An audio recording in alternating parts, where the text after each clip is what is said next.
Baiklah, selamat pagi, tetap semangat.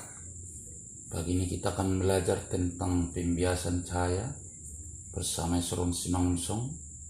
Tetap setia mengajar mendidik siswa kelas 11. Ya, kita akan masuk tujuan pembelajaran kita. Yang pertama, memahami konsep pembiasan cahaya. Seperti apa itu pembiasan cahaya? 2. Menentukan besar sudut datang.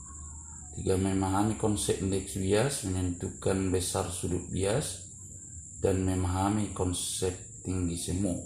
Ini kalau nggak sempat pertemuan berikutnya sebagian. Menentukan kecepatan cahaya di dalam suatu medium. Jadi ada semua 6 ya.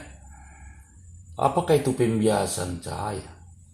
Pembiasan itu identik dengan pembelokan sinar ya.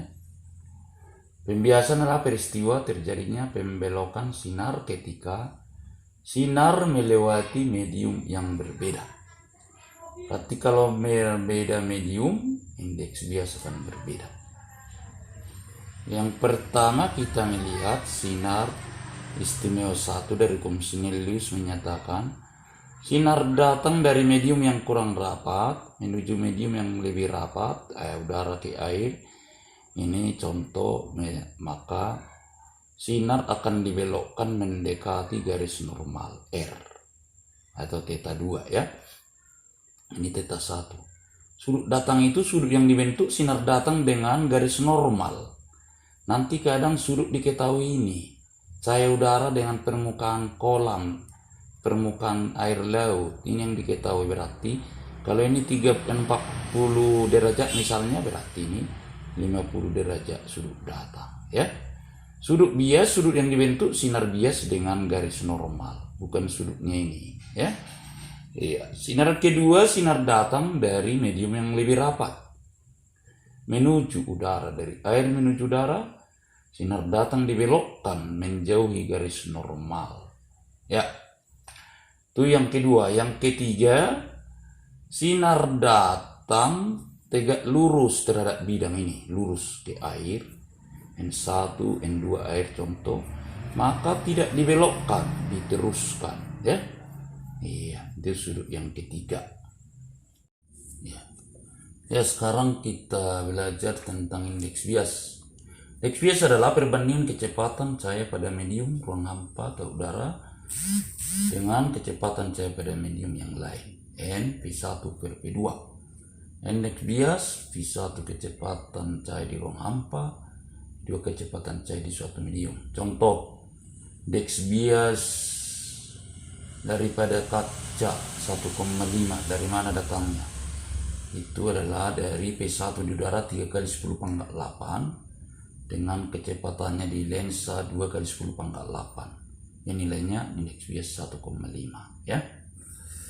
Hubungan indeks bias dengan sudut bias sin theta 1 per sin theta 2 sama dengan N2 per N1. Kalau N1 nya berasal dari udara sinarnya, maka indeks biasnya 1 ya. Itu dari mana? N sama dengan P1 per P2 3 kali 10 pangkat 8 dibagi 3 kali 10 pangkat 8. Nilainya sama dengan 1. Contoh soal, suatu sinar datang dari udara menuju air dengan sudut datang 60 derajat, jika indeks bias air besar 4/3, tentukanlah besar sudut bias. Ya, jawab sinus theta 1 per sin theta 2 sama N2 per N1. Sinus 60 derajat per sin theta 2 sama 4/3/1. Iya, nih. Kita lanjut, setengah akar 3 sinus 60 per sinus theta 2 sama 4/3/1. Ini turun ke bawah, sinus theta 2 sama dengan 3/8 akar 3, sin theta 2 sama 0,6375, theta 2 36,7 derajat atau 36 derajat lebih ya. Soal nomor 1, jelaskan terjadinya fata morgana. Seperti apa itu fata morgana ditinjau dari pembiasan ya. Sinar datang ya, sama-sama di udara dia, tapi dia menuju di atas aspal atau di atas permukaan pasir.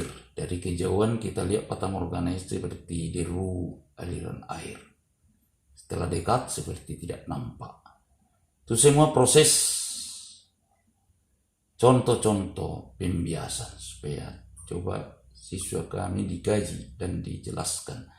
Nomor 2, cahaya matahari merambat menuju air laut dengan sudut 60 derajat terhadap permukaan air laut. Ya, jadi bukan ini sudut datang. Digambar dulu berapa nilai sudut datang. Jika indeks bias air 4/3, tentukan besar sudut bias. Ya, itu sebagai latihan.